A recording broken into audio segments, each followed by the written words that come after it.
Picture this. A wealthy man stands at the temple entrance. Trumpets blare. The crowd gathers. He drops a bag of gold into the treasury with a theatrical flourish. Everyone applauds his generosity. Jesus watches and says that man just lost everything. Meanwhile, across town, a widow slips 2 small coins into the collection box when no one is looking.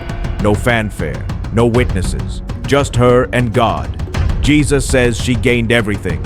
Same action, opposite outcomes. The difference? One thing most of us get completely wrong about how God actually works. In the next 20 minutes, I'm going to show you a teaching from Jesus that exposes why your most spiritual moments might be the ones nobody ever sees. Why the prayers that change everything happen behind closed doors, and why the kingdom of God operates on a currency that has nothing to do with what people think of you. This isn't theory. By the end, you'll understand the hidden power that most people miss entirely. Let's go to that hillside in Galilee. The morning sun climbs higher over the Sea of Galilee. Shadows stretch across the hillside where hundreds have gathered. Fishermen with calloused hands, mothers bouncing restless children on their hips, religious leaders, arms crossed, watching with narrow eyes, tax collectors hovering at the edges, not quite welcome but unable to stay away. They've been listening for hours. Jesus has already dismantled their assumptions about what makes someone righteous. The Pharisees are shifting uncomfortably. The common people are leaning forward, hungry for something real, something different from the endless religious performances they've witnessed in the synagogues. Now Jesus is about to go deeper. He's about to reveal the operating system of an invisible kingdom that runs on completely different principles than the visible world they know. He looks across the sea of faces. His voice carries in the morning air, warm but with an edge that makes everyone pay attention. Be careful, he says. Do not practice your righteousness in front of others just to be seen by them. If you do, you will have no reward from your Father in heaven. The words land like a stone in still water. Ripples of tension spread through the crowd. Everyone knows exactly what he's talking about. Remember that scene I described? The wealthy man with the trumpets? That wasn't an exaggeration. That was Tuesday afternoon in Jerusalem.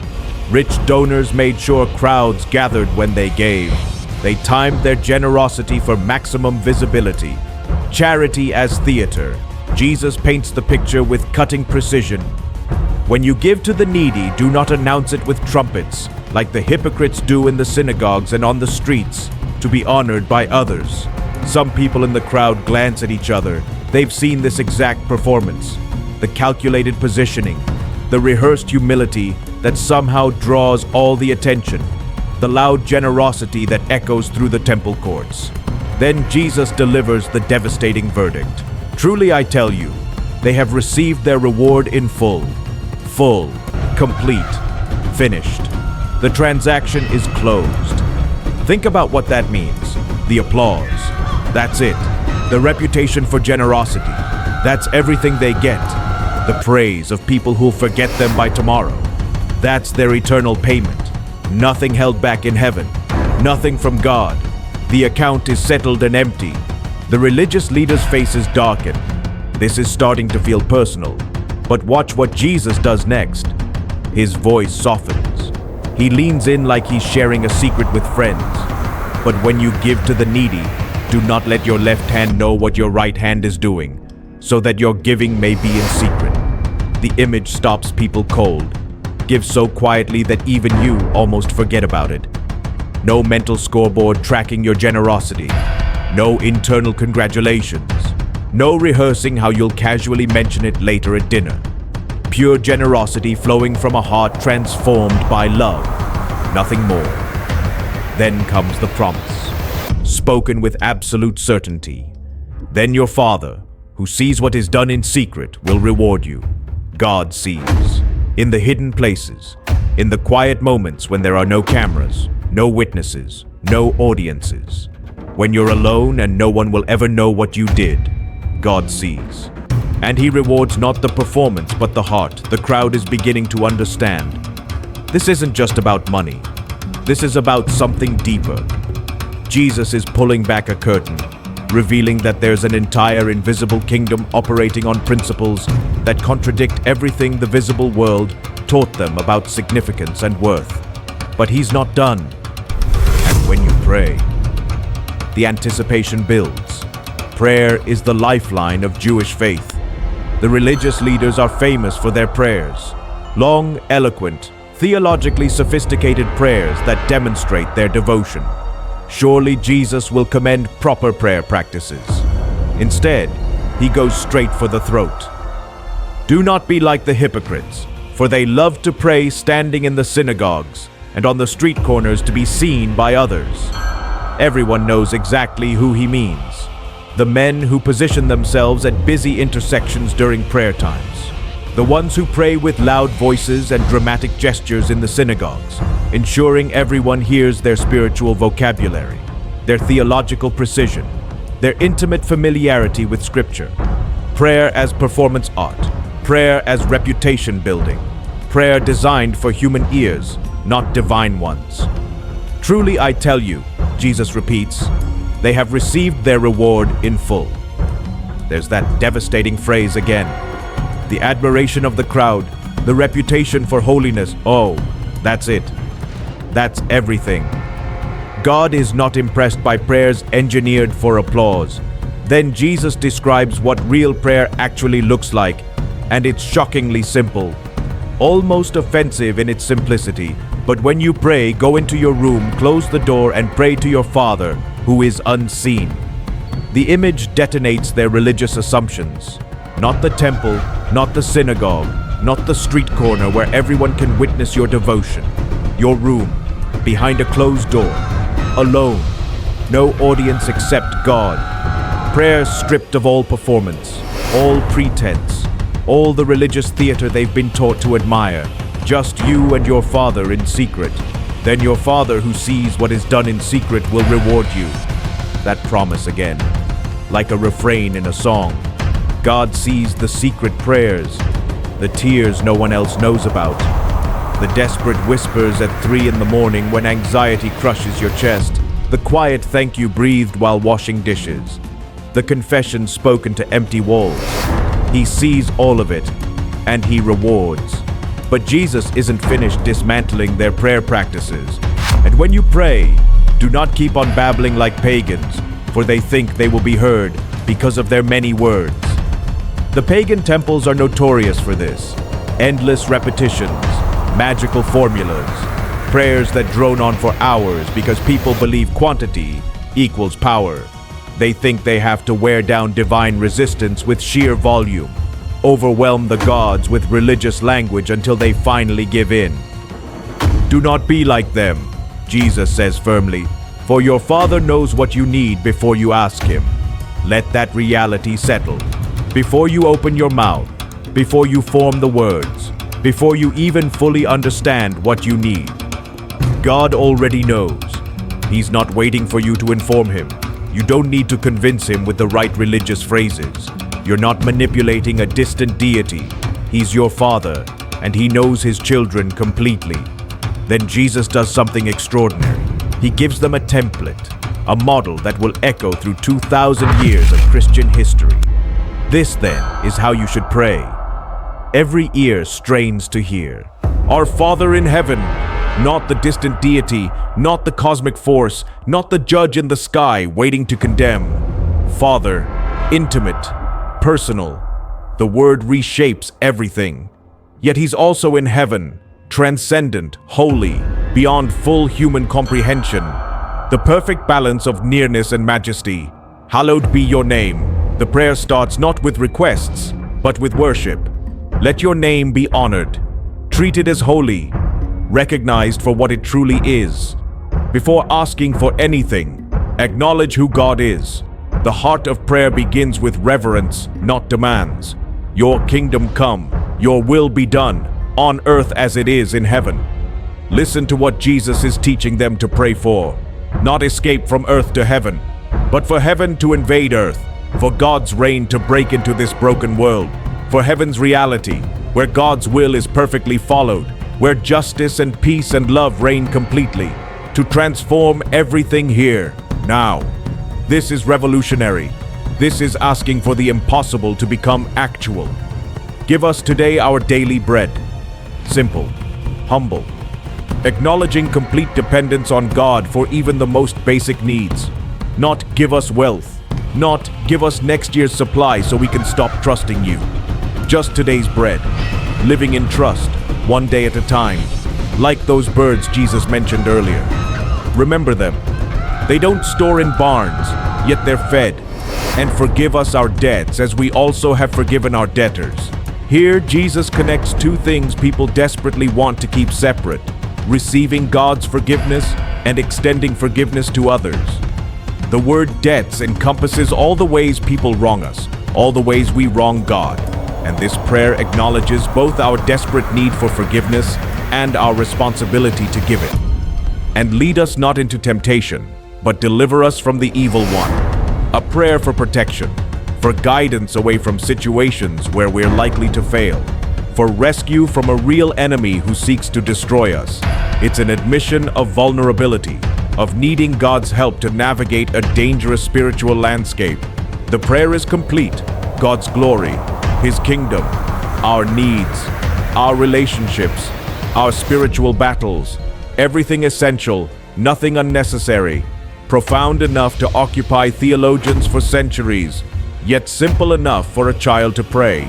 But Jesus isn't quite finished with this topic of forgiveness. He circles back to it, emphasizing its critical importance. For if you forgive other people when they sin against you, your heavenly Father will also forgive you. The crowd stirs. This is a clear promise. Forgiveness flowing in both directions, from God to us, from us to others. The vertical relationship with God inseparably connected to horizontal relationships with people. Then comes the sobering other side. But if you do not forgive others their sins, your Father will not forgive your sins. The words land heavy. This isn't optional. This isn't a suggestion for the spiritually advanced. If you want God's forgiveness, you must forgive. Holding grudges, nursing bitterness, refusing to release people from their debts to you, these things build a wall between you and God's mercy. The connection is non-negotiable. Jesus shifts to another religious practice. When you fast, do not look somber as the hypocrites do. The pattern is becoming familiar now. Fasting, going without food to focus on prayer and seeking God, has become yet another opportunity for religious performance. People can immediately picture what Jesus describes: the deliberately disheveled appearance, the unwashed face, the carefully cultivated expression of suffering designed to broadcast, "I am fasting. I am so spiritual that I'm denying myself food to seek God. Notice my sacrifice. Admire my devotion." They disfigure their faces to show others they are fasting. Jesus continues, "Truly I tell you, they have received their reward in full." That phrase again, the complete payment, received entirely in human recognition. The admiration lasts for a moment, then evaporates. Nothing remains in heaven. Jesus presents the alternative with instructions that must have seemed almost playful. But when you fast, put oil on your head and wash your face, so that it will not be obvious to others that you are fasting, but only to your Father, who is unseen. In other words, look normal, look healthy. Let no one know you're fasting. Keep it between you and God. The spiritual discipline becomes truly spiritual when it's not about impressing anyone, but God Himself. And again, the promise. And your Father, who sees what is done in secret, will reward you. The pattern is unmistakable now. Giving, praying, fasting. 3 pillars of Jewish spiritual life. And Jesus has taken each one and moved it from the public square into the secret place. From performance to authenticity. From human applause to divine recognition. God is deeply interested in what happens in secret. The hidden acts of generosity. The private prayers. The invisible sacrifices. While people judge by what they can see, God judges by what only He can see, the heart.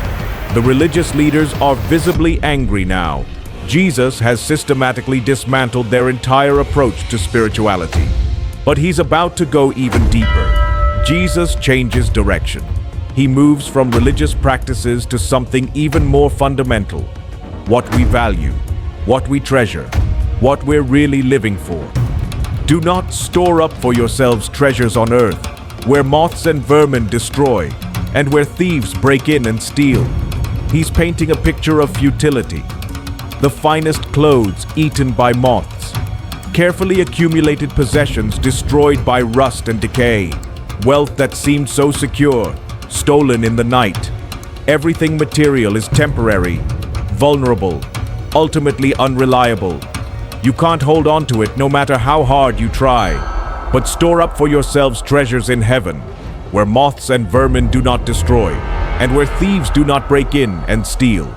Treasures in heaven, the eternal investments, things that last forever, acts of love that ripple through eternity, growth in character that you carry into the next life, souls impacted for the kingdom, faithfulness that God remembers.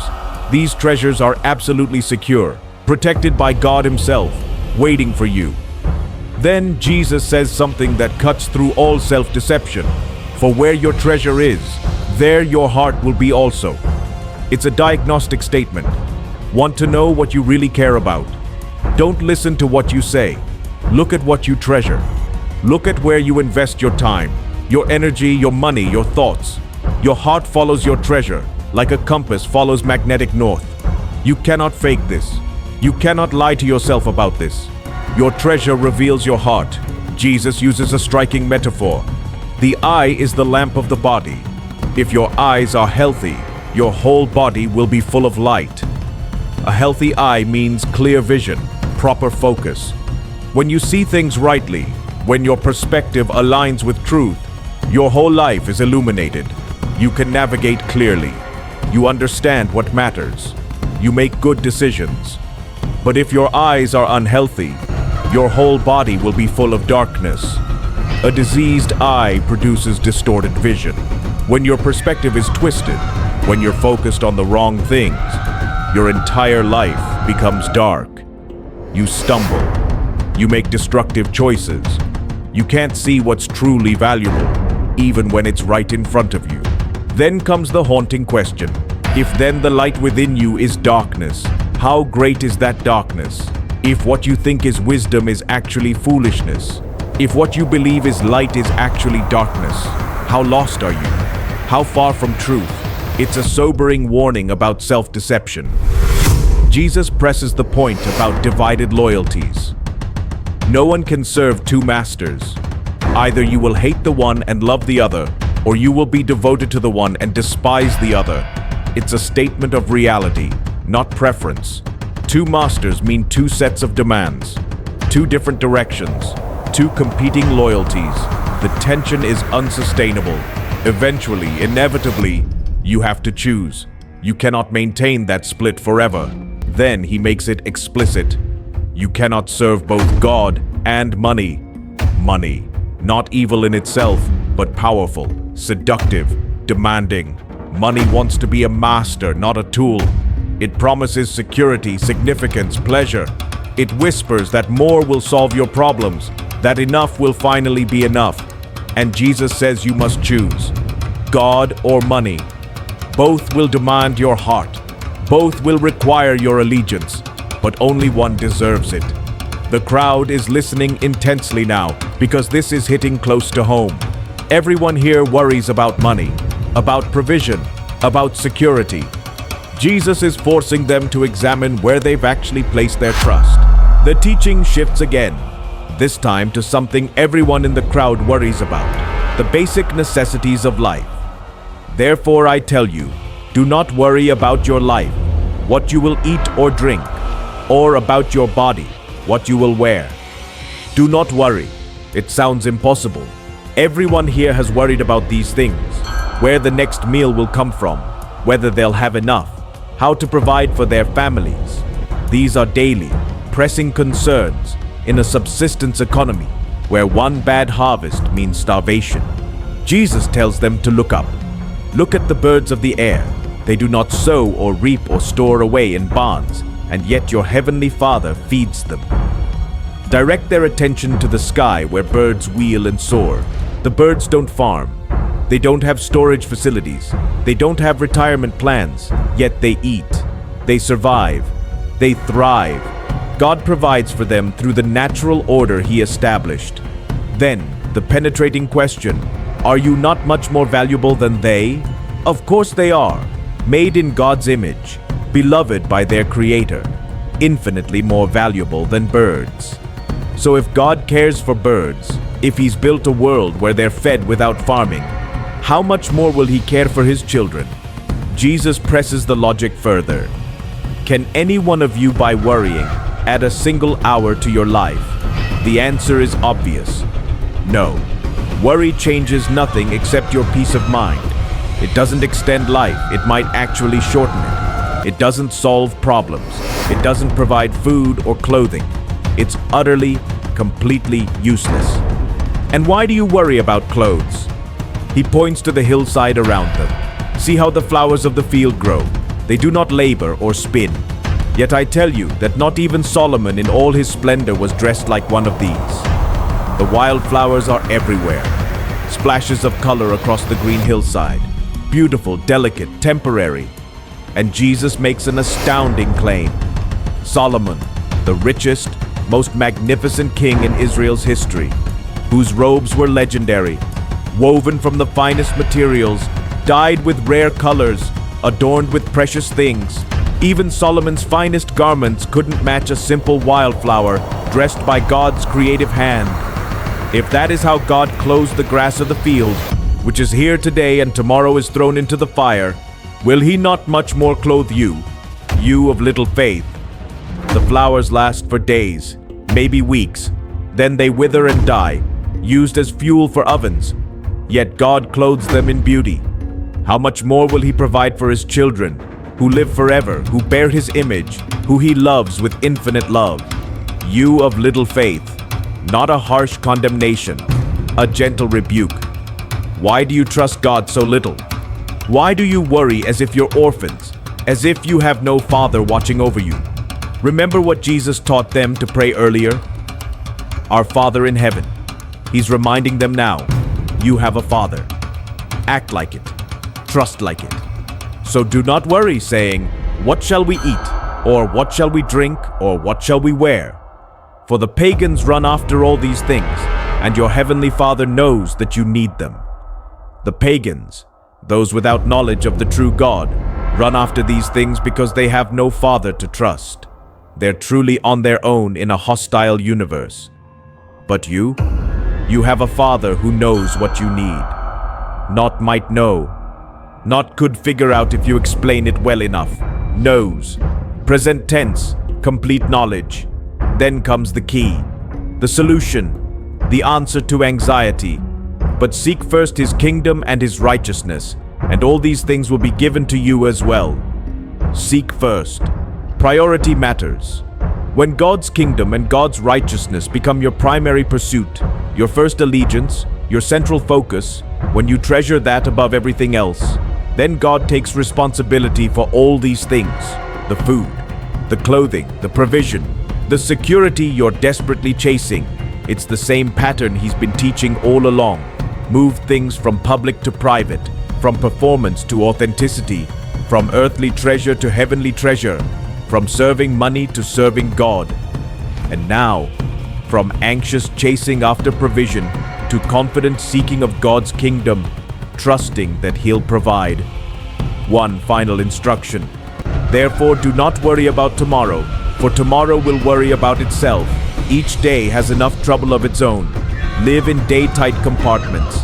Anxiety almost always lives in the future, in tomorrow's uncertainties. Jesus says, focus on today. Deal with today's challenges. Trust God with today. Tomorrow will come with its own grace, its own provision, its own portion of divine help. Don't try to carry tomorrow's burden with today's grace. It won't work. The teaching is complete. Jesus has revealed the operating system of the kingdom of God, and it contradicts everything the visible world taught these people about significance, security, and spirituality.